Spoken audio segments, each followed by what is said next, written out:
খাঁকি দা Bengal chapter এই web সিরিজটা আসবে। এবারে কবে আসবে সেটা কিন্তু কেউ জানে না, এক্স্যাক্টলি ডেটটা কেউ জানে না। এবারে কথা হচ্ছে নাকি, আমি সোশ্যাল সাইট থেকে যেটা জানতে পারলাম যে 30শে নভেম্বর একটা পোস্টার আসতে পারে। খাঁকি দা বেঙ্গল চ্যাপ্টার এই ওয়েব সিরিজ একটা পোস্টার আসতে পারে 30শে নভেম্বর, জিদ্দার জন্মদিনে। ঠিক আছে, এবারে জিদ্দার জন্মদিনে কিন্তু চান্স আছে আসার একটা পোস্টার। ঠিক আছে, এবারে মেন কথা হচ্ছে এটাই, যখন ওয়েব সিরিজটা আসবে তখন কিন্তু বিশাল একটা মানে তুলকাম বিষয় চলবে আমাদের বাংলাতে। তার কারণ সবাই কিন্তু এই ওয়েব সিরিজটার উপরে তাকিয়ে আছে যে এই ওয়েব সিরিজটা যেন হিট হয়ে যায়। আর হিট হলেই কিন্তু জিদ্দা বড় স্কেলের মুভি বানাবে।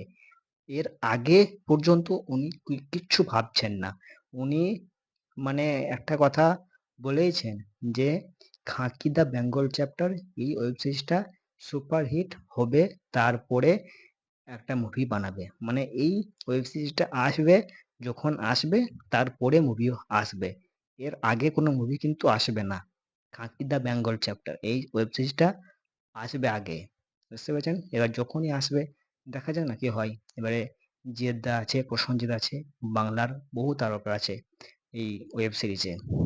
এবারে দেখি কি হয়, ওয়েব সিরিজটা যখন আসবে দেখবো, যেন সুপার হিট হয় এটাই আমি চাইবো।